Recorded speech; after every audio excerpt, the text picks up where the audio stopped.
ውድ ቻናላችን ቤተሰቦች እንኳን ወደ ቻናላችን በደና መጣችሁ። ሊቨርፑልን በሚመለከት የተለያዩ ጉዳዮች ተመልሼ መጥቻለሁ። በዚህ ሰዓት ምን መለከታቸው እንግዲህ አሊሰን ቤከር ወደ ልምምድ ተመልሷል።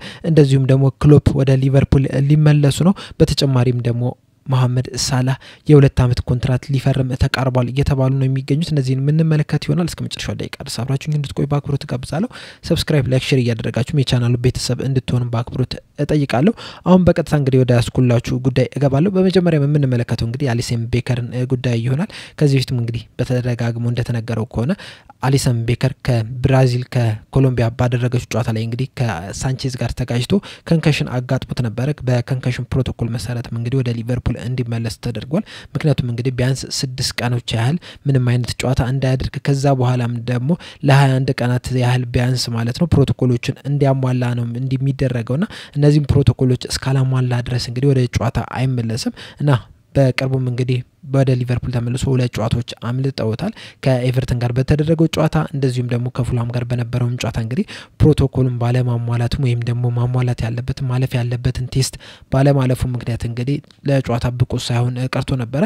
አሁን ላይ እንግዲህ ለዌስትሃም ጨዋታ እንግዲህ ይደርሳል ነው እየተባለ የሚገኘው። ዛሬም ልምምድ ሲሰራ ነበርና እንደዚሁም ደግሞ እሁድ ከሚደረገው የዌስትሃም ጨዋታ በፊት እንግዲህ ቅዳሜ ቀን ያ ግጭት ካጋጠመው 21ኛው ቀን ይሆናልና ከ21 ቀን በኋላ እንግዲህ ያን ያህል ኢፌክት ይኖራል ተብሎ አይጠበቅምና ምናልባትም እንግዲህ የዌስትሃም ጨዋታ ላይ ይታያል ተብሎ ነው የሚጠበቀው። በዚሁ አጋጣሚ ግን ሌሎች ተጫዋቾች እንግዲህ እስካሁን ድረስ ከጉዳት አልተመለሱም። በተለይ ደግሞ ጎሜዝና አርኖልድ እስካሁን ድረስ ወደ ሜዳ አልተመለሱም። ከቡድኑ ጋር ልምምድ መስራት አልጀመሩም። በዛሬ የልምምድ ፕሮግራም ላይ እንግዲህ ኳንዛና ማካሊስተር ከቡድኑ ጋር ሲለማመዱ አልተመለከትንም። ነገር ግን ደግሞ ይህ የሆነበት ምክንያት ለብቻቸው የተሰጣቸው ልምምድ ነበር እንጂ በጉዳት ምክንያት አይደለም ከቡድኑ ጋር ልምምድ ያልሰሩት ተብሏል።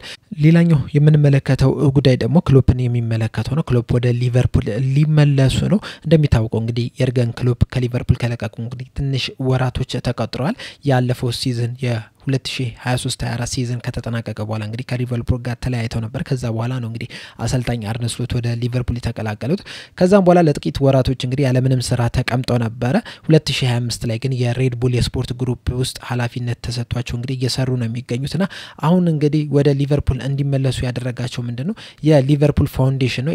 ኤልኤፍሲ ፋውንዴሽን እንግዲህ አምባሳደር ናቸው፣ የክብር አምባሳደር ናቸው። ከዚህ በፊትም እንግዲህ እንደተናገሩት የሊቨርፑል ፋውንዴሽን የሚሰራውን ስራ በጣም ነው ማደንቀው፣ እነሱንም እስከቀላቀል ጓጉቻለሁ ብሎ ነበርና የክብርም አምባሳደር ተሰጥቷቸዋል በኤልኤፍሲ ፋውንዴሽንና ለዛ የበጎ አድራጎት ስራ ነው የሚመጡት ተብሏል። ነገር ግን ደግሞ የዚህን ስራ ከሰሩ በኋላ ከ2 ቀን በኋላ ደግሞ የሲዝኑ የመጨረሻ ቀን ጨዋታ ነውና ከክሪስታል ፓላስ ጋር በሚደረገው ጨዋታም እንግዲህ ተጋብዘዋል ነው እየተባለ ያሉት። በዛም ጨዋታ ላይ እንግዲህ ልንመለከታቸው እንችላለን። በሜዳ ላይ ሳይሆን በክብር እንግድነት በስቴዲየም ውስጥ ይገኛሉ ተብሎ ይጠበቃል። በዛውም አጋጣሚ እንግዲህ ሊቨርፑል ዋንጫ ሲያነሳ ምናልባትም ለአሰልጣኝ አርነ ስሎት እንግዲህ ዋንጫውን የሚሰጡት የርገን ክሎፕ ሊሆኑ ይችላሉ ተብሎ ነው የሚጠበቀው። ከዚህ በፊት እንግዲህ 2019-20 ላይ እንግዲህ ሊቨርፑል ዋንጫውን በሚያሳካበት ሰዓት እንግዲህ ኬኒ ዳግሊሽ ነበሩ ለአምበሎቹ ዋንጫውን እየሰጡትና ምናልባት እንደዛም ሊያደርጉ የሚችሉበት ቻንስ ሊኖር ይችላል። እንግዲህ ከ1 አመት ቆይታ በኋላ ነው እንግዲህ ወደ ሊቨርፑል እየተመለሱ ያሉት። ምናልባትም እንግዲህ ከሊቨርፑል ከለቀቁ የአመቱ ላይ ነው እንግዲህ ወደ ሜዳ የሚመለሱት። ያም እንግዲህ ለሊቨርፑል የተለየ ደስታ ይሰጣል፣ በተለይ ለደጋፊዎቹ። ምክንያቱም እንግዲህ 2019-20 ላይ እንግዲህ ዋንጫው በመናነሳበት ሰዓት ያለ ደጋፊ ነበር ዋንጫውን ያነሳ ነው በኮቪድ ምክንያት። በእርግጥ ከተማዋ ላይ እንግዲህ በጣም ደስ የሚል ድባብ ነበር። ከዛ በኋላም እንግዲህ በአመቱ የሊግ ካፕና የኤፍኤ ካፕ ዋንጫ ባነሳንበት ሰዓት እንግዲህ በነበረው ዋንጫ ማሳያ ስነ ስርዓት ላይ የክፍት ባስ ላይ በነበረው ፕሮግራም ላይ እንግዲህ ምን ያህል ደጋፊ እንደወጣ እንግዲህ በዛ ተመልክተን ነበር በዛ ቀን ላይ።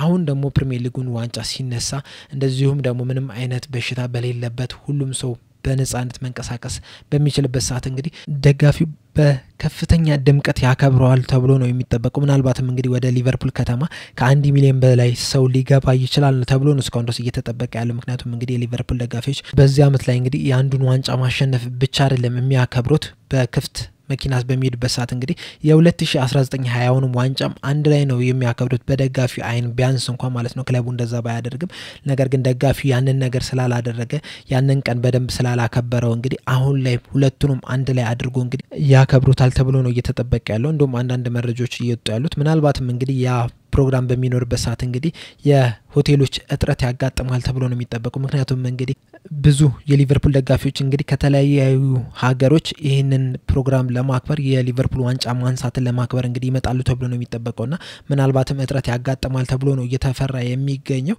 እንደውም አንዳንድ ደጋፊዎች እንግዲህ ካሁኑ ሆቴል እያስያዙ ነው የሚገኙትና ምናልባት በጣም ደማቁ ስነ ስርዓት ይካሄዳል ተብሎ ነው የሚጠበቀው።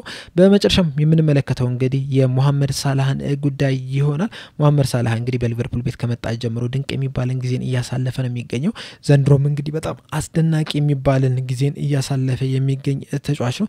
ነገር ግን እንደዛም ቢሆንም እንግዲህ የኮንትራቱ ጉዳይ እንግዲህ እስካሁን ድረስ በእንጥልጥል ላይ ያለ ነገር ነው። ምክንያቱም እንግዲህ የሞሐመድ ሳላህ ኮንትራት እንግዲህ ሊጠናቀቅ በጣም ጥቂት ጊዜያቶች ብቻ ነው የቀሩት። ምናልባትም እንግዲህ ከ3 ወር ከ4 ወር በታች ብቻ ነው የቀረው። ሲዝኑም ሊጠናቀቅ እንግዲህ 7 ጨዋታዎች ናቸው የቀሩት። ከዛ በኋላም እንግዲህ የኮንትራቱ ጉዳይ የሚያበቃ ይሆናል። ነገር ግን አሁን ላይ በወጡት መረጃዎች ማለት ነው ሞሐመድ ሳላህ እንግዲህ በሊቨርፑል የሚያቆየውን ኮንትራት ሊፈራረም ነው። ይህም ኮንትራት እንግዲህ የ2 አመት ርዝማኔ አለው ነው እየተባለ ያለው። ይህንንም የዘገበው ደግሞ ለዘ ታይምስ እየዘገበ ያለው ፖል ጆይስ ነው። ፖል ጆይስ እንደዘገበው ከሆነ እንግዲህ ለኔ መረጃ እንደደረሰኝ ከሆነ ሶርሶች እንደነገሩኝ ከሆነ እንግዲህ በሊቨርፑል የሚያቆየውን ኮንትራት ሊፈራረም በጣም ተቃርቧል ብሏል። እናም የ2 አመት ኮንትራትም ይፈርማል ተብሎ ነው እየተጠበቀ ያለው። ይህ ኮንትራት እንግዲህ ለሱ ከተሰጠው ትንሽ ቆየት ተብሎ ነበር። ሊቨርፑሎች ከዚህም ንቅንቅ አንልም ስላሉ እንግዲህ እሱ ወደዛ ወደነሱ ሊቀርብ ችሏል ነው እያለ ያለው። በእርግጥ እሱ የጠበቀውን ያህል አይደለም እያገኘ ያለው። ነገር ግን ደግሞ በሊቨርፑል መቆየት ስለሚፈልግ ብቻ እነሱ እንዳሉት ተስማምቷል ነው እያለ የሚገኘው ፖል ጆይስ። ይህ ነገር እንግዲህ ለሊቨርፑል በጣም ጥሩ ዜና ነው። ምክንያቱም እንግዲህ ሊቨርፑል ዘንድሮ ብዙ ነገሮችን ይቀይራል ተብሎ ነው የሚጠበቀው። ብዙ የዝውውሩ ነገሮች ላይ ሊሳተፍ ይችላል ተብሎ ይጠበቃልና ያሉህን ምርጥ ተጫዋቾች ደግሞ መልቀቅ የለብህም። ሌሎች ተጫዋቾችን ስታመጣ ቢያንስ ቡድን ውስጥ ማለት ነው ፋውንዴሽንህን የሚበትን አይነት ማምጣት የለብህም። ቢያንስ ጠንካራ የሆነ ፋውንዴሽን ካለ ሌሎች የሚመጡ ተጫዋቾች እንግዲህ እዛ ላይ ተጨማሪ ስለሚሆኑ እንግዲህ ተጨማሪ ብርታት ይሰጣል ተብሎ ነው የሚጠበቀው። በተጨማሪም ደግሞ ዘሜል ላይ የሚዘገበው እንግዲህ ሉዊስ ስቴሊ እንደተናገረው ከሆነ እንግዲህ በጣም ተቃርቧል ብሏል። የተለያዩ መረጃዎች ናቸው እዚህ ላይ እንግዲህ እየወጡ ያሉት። የተለያዩ ጋዜጠኞች እዚህ ላይ በደንብ እየጻፉ ነው ያሉት። ሉዊስ ስቴሊም እንግዲህ እንደተናገረው ከሆነ ዲቴሉ ነገር የለኝም በምን ያህል እንደተስማሙ የሚለው ነገር የለኝም። ነገር ግን ደግሞ ሶርሶች የነገሩኝ የ2 አመት ኮንትራት ያራዘማል ተብሎ ነው የሚጠበቀው። ይህ ማለት እንግዲህ እስከ 2027 ድረስ ያቆያል። በተጨማሪም 10 አመት በሊቨርፑል ይቆያል ማለት ነው። ሲጨርስም እንግዲህ ኮንትራቱ ሲያበቃ 35 አመቱ ላይ ይደርሳል ተብሎ ነው የሚጠበቀውና አሁን ላይ እንግዲህ በጣም በተሻለ ሁኔታ ላይ ነው እየተገኘ ያለው። ምናልባትም በቀጣይ ጥቂት ጊዜያቶች እንግዲህ ውሉን ያራዝማል በይፋም ይነገራል ተብሎ ነው እየወጡ ያሉት ዘገባዎች። እነዚህ ሁለት ዘጋቢዎች ብቻ አይደለም እዚህ ላይ እንግዲህ የተናገሩት። ፋብሪዞ ሮማኖም እንግዲህ በዚህ ዙሪያም የተናገረው ነገር አለ። እሱም በተመሳሳይ መልኩ እንግዲህ ፌርማቸውን ሊያኖሩ በጣም ተቃርበዋል ነው እየተባለ ያለው። ስለዚህም እንግዲህ ባለፉት ጥቂት ጊዜያቶች ማለት ነው ቨርጂል ቫን ዳይክም ሞሐመድ ሳላህም በሊቨርፑል ሊፈርሙ እንደሆነ እንግዲህ የተለያዩ መረጃዎች እየወጡ ነው የሚገኙት። ይህ ሲባል ግን ሌላ ተጫዋች አይመጣም ማለት አይደለም። በእነሱ ቦታ ላይ እንግዲህ ሌሎች ተጫዋቾች መምጣት አለባቸውና እዛ ላይም እንግዲህ ይሰራሉ ተብሎ ነው የሚጠበቀው። ነገር ግን ደግሞ እነዚህን ሁለቱም በተለይ ደግሞ ምርጥ ተጫዋቾች እንግዲህ በሊቨርፑል እንዲቆዩ ማድረግ አለባቸው። ምክንያቱም ቀደም እንዳልኳችሁ እንግዲህ እነዚህ ሁለት ተጫዋቾች አርኖልድንም ጨምሮ አሊሰንም ጨምሮ እንግዲህ ፋውንዴሽን ናቸው። ሊቨርፑል እዚህ ላይ እንዲደርስ ያደረጉ ተጫዋቾች ናቸውና እነዚህ ጠንካራ ተጫዋቾች እያሉ እንግዲህ ሌሎች ተጫዋቾች ስታመጣ ፋውንዴሽን አይበተንም ወይም ደግሞ የቡድን መንፈስ ራሱ አይረበሽምና እንደዛ ነው መደረግም ያለበት። ዋናህን ቲም ትይዝና አቋሚ 11 መሆን ብቻ አይደለም ያለባቸው። 2-3 ተጫዋቾች ጠንካራ ተጫዋቾች ካሉ ቡድንህን የያዙልህ ተጫዋቾች ካሉ እንግዲህ እነሱ ላይ ነው ቡድንህን የምትመሰርተውና ሌላ ተጫዋች ስታመጣ ቢያንስ እነዚህ ሳይለቁ ሌላ ተጫዋች ታመጣና ያ ተጫዋች ደግሞ የነዚህ ደረጃ ላይ ልክ ሲደርስ ቢያንስ እነዚህ ቢለቁ ራሱ ያን ያህል አፌክት ላይ ያደርግ ይችላል። አሁን ለምሳሌ ሞሐመድ ሳላህ ያለ የ2 አመት ኮንትራት ተሰጥቷል።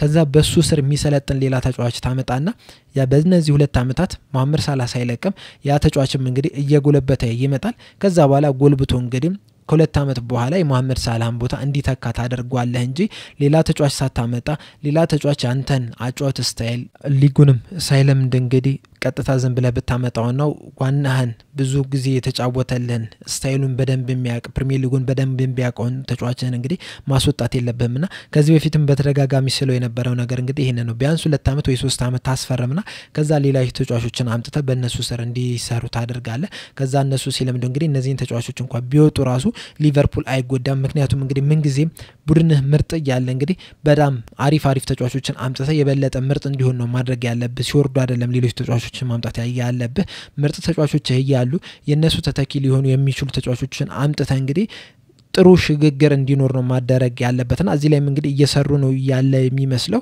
እና ሁለቱም ተጫዋቾች እንግዲህ በሊቨርፑል ሊያቆያቸው የሚችለውን ኮንትራት ለመፈራረም በጣም ተቃርቧል ከዚህ በኋላ እንግዲህ ጥያቄ የሚሆነው መቼ ይፈርማሉ እስከ መቼስ ይቆያሉ የሚለውን እንጂ ሌላ አይደለም ይህንንም ነገር እንግዲህ በቅርቡ እናቋለን ተብሎ ነው የሚጠበቀው በአጠቃላይ በዛሬ ያስኩላችሁ መረጃዎች እነዚህን ይመስላሉ በዛሬ ባነሳሁላችሁ ነጥቦች እንግዲህ ያላችሁን አስተያየት እንዳለ ኮሜንት ሴክሽን ላይ በመጻፍ አሳውቁን መሐመድ ሳላህ በመቆየቱ ምን ያህል ደስተኛ ናችሁ ሊፈርም በመሆኑ ምን ያህል ደስተኛ ናችሁ እስከ መቼስ ይቆያል ብላችሁ ታስባላችሁ የእናንተስ ፍላጎት እስከ መቼ ቢቆይ ነው የሚለውን ነገር እንግዲህ ኮሜንት ሴክሽን ላይ በመጻፍ አሳውቁኝ በቀጣይ በሌላ እስከምንገናኝ ድረስ እዚህ ላይ አበቃው ቻው